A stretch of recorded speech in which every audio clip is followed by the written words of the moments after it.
What would happen if I think like a woman or any of the female characters in a story? I could be looked at as the common trope of being the survivor of difficult circumstances, situations meant to keep me trapped and screaming for help, feeling like I don't have a voice. And because it's too easy to describe, talking about the real horror thriller movie of life itself, and I mean everything.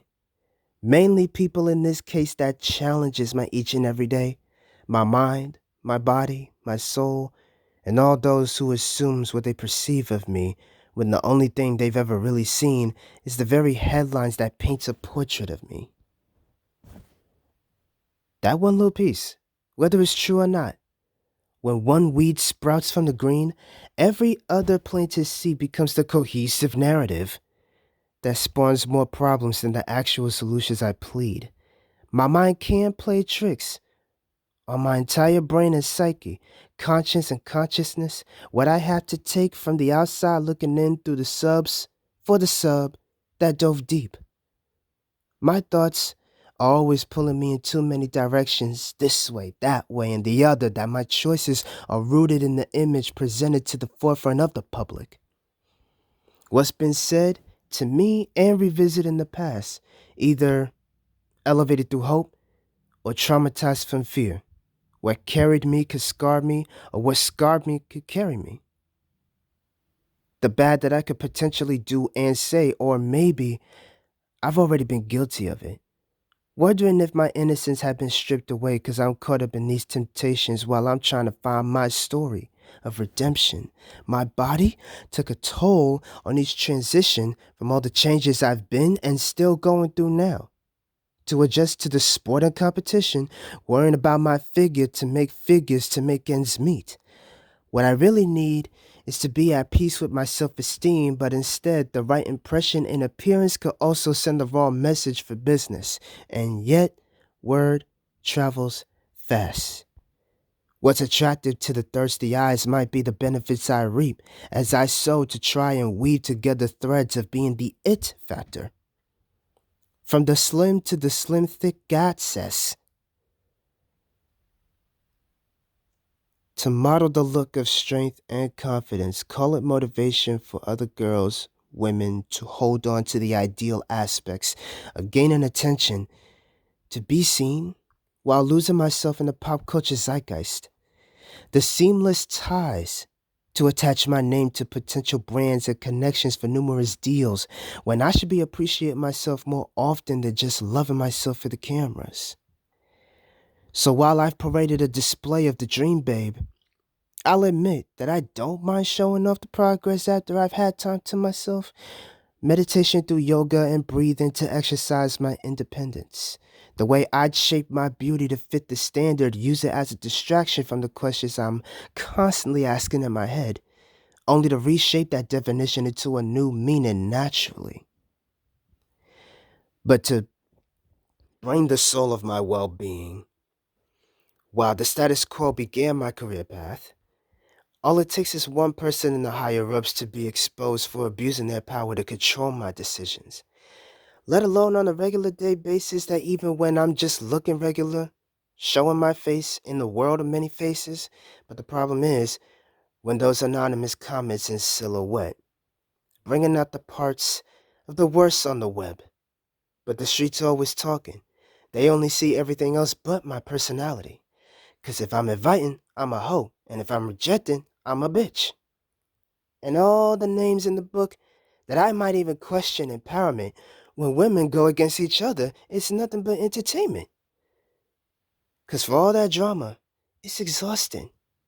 Pleasure and pain to deal with the pressures of monetary addiction to participate in this environment like I'm forced into a corner to take that opportunity and speak on my due diligence. It's been said to listen to women, listen to young girls that dysmorphia or mental health or searching for the self or all the above, mentioning these things can overwhelm and weigh heavy on us on every stage. All this talk of hitting the polls like voting for the best performer to rake in with the racks. To do the deed from the corners and the alleys to break 20, 50, 100 even. The residue of more work and then some. From being bullied for being different to being treated like modern royalty, but the vice versa effect always became the go-to stigmas and flipped messages, taking on the roles that self-exposure sells. To bear the very skin we live in, living in the world that wants to keep us silent when we purposely remain silent. Those people who call themselves building us up are tearing us down. The example that's been set for teens, kids, I'm always hearing these debates and arguments, still wondering how much I'm worth in this day and age diversion through internet dances. Yet there's the diversity factor that in a way resonates and I hope to see more of, but gets overshadowed by replacing humble integrity with PR happiness, trying to prove myself. What's the role? The position? The act I have to portray as I play the game? The sick girl?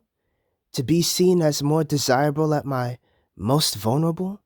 The feisty girl, outspoken to bring an extra spice of excitement into people's lives.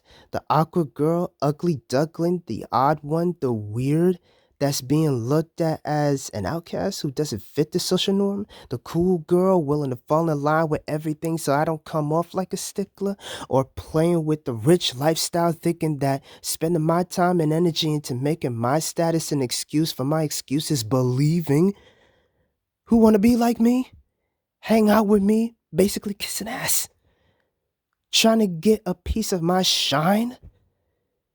The goth girl that all I see, wear, and think is dark, fueled by anger or sinister glee, being called crazy cause it's me or I'm just hiding just to abandon my true feelings? The lazy girl who lives a carefree life while trying to avoid it altogether without hope for dreams or aspirations? The optimistic girl, always seeing hope for people, for this world, no matter how dark it seems. The eye candy girl, object of desire to be the apple of many eyes, or me. Or trophy to prove as if the charms can buy my affections. The bury your gaze girl, or at the very least, the stress of coming out the closet, emphasis on the B or extra on the L. Either I'm verbally beaten or 6 feet under from the phobics, or at my absolute confident in sickness and in health that I'm not afraid to show people my true self and feelings. The nerdy girl, teased for smart capabilities with the insight through a different curiosity lens of everything and everyone around me, or a potential prodigy with extraordinary intellect. The strong girl, the badass. Doesn't matter what challenges I face, nothing can stop me, nothing can beat me as I'm mowing down all in my path. The weak girl, the damsel, the one who always have to be saved from the dangers of sudden to near-death experiences. The loyal girlfriend to a fault, that if the opportunity arrives at my feet and looks me in my face, next thing I know, I realize that because the relationship I'm in now had been strained and I needed my space to free myself from the pain with someone who's actually paying attention to me for once. The femme fatale, the one who could take advantage of many men that soon they'll wish death on me, abusing me, using me, strip me of my dignity as I play the long game, shredding the shame of my scorn. Do they really feel me? The warm body with a cold demeanor? The provocative intrigue that even married men still crawls to me? As I'm not begging for my life, they're begging for me.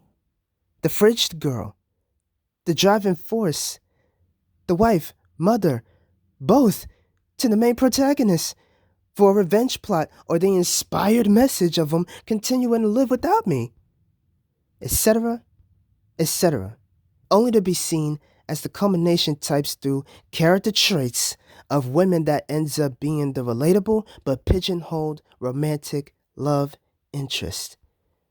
What I gotta do right now is improve my situations, get better results, seek healthier outlets for consistency. I guess I'm better off taking care of myself even with all the access to the finer things. A team to help me create my look and connections to the opportune bodies of work.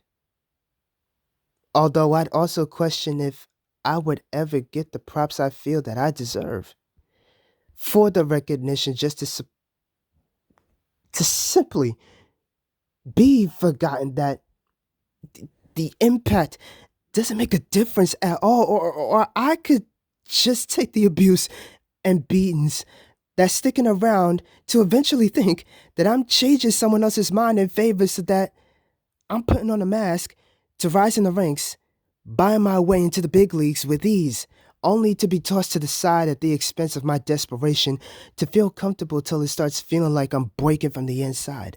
'Cause I got too much to lose after all these wins I've maintained. People will want to feed off of the reveal of my fame, twist my story into their narrative, and now here I am. That by the time this movie reaches my last moments, I'll already be gone. Am I dead? Or did I run away? Was I really the victim? Or did I actually inspire a false movement? My unsung beginning stages have peaked. They're now buried. My endgame has a new plan A. Long before my next plan B, I guess it's for the best use of my energy instead of spending time chasing perfection or chasing a checklist. Stay off the net and stay away from the gossip. The promises I made to myself is worth acknowledgement. I'm a female in a male dominated world. Over and over again, I have to defend, I have to prove, I have to fight just to be accepted or to meet someone else's approval. When I should learn to accept, to approve of my own reflection of better understanding. I want to have that communication with my own soul, spirit, mind, and body before I exchange words with others to keep digging for layers that maybe I haven't explored yet on my journey to that self discovery during the duration of my existence. Make the most of bringing out the best in people I'm surrounded with. Put up with the shit that I eventually cut off from. Take a lot of chances on breathing the open, fresh air instead of a heart to heart digitally. I want a heart to heart personally. Even though right now the distance between me and a human interaction can be frustrating, so I'll admit that I've been missing that connection. And I just gotta lock eyes and convo with people, separately, that is. Patience is a virtue as a saying to keep that positive influence, a new norm, a new way of life. But what didn't change is my passion for inverting the reproach that seems like a common phrase that was bound to happen. I mean, for us women, showing support for each other sounds like an afterthought when the effort's not being put in, speaking on progression, it's still gonna be competition till it gets too aggressive. To call me a solo act is to see me moving on my own terms. A one woman show is to tell me how I'm thinking on my own 2 feet. From the trauma to the recovery, the real support is what I truly seek, even though I ain't doing the chasing. Music also helps me because calming my nerves allows me to tap into my inner peace. Yet the outside world makes me question the voice that's inside my head, making me question the cloaked wisdom as I'm searching the unconcealed.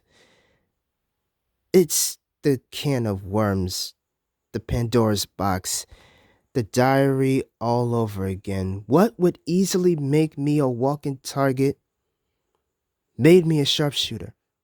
To hit the bullseye, that the reason I'd miss is that I did it on purpose if my intelligence had been challenged, let alone underestimated, but I digress. 'Cause there will always be more to me than people thought they knew about me. I an accessory to the gaze.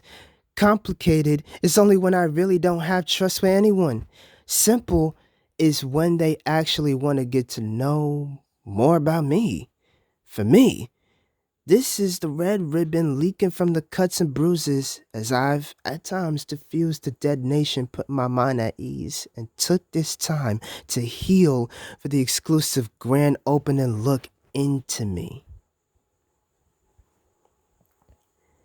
I guess maybe that's just scratching the surface these days, or I don't understand nothing about her.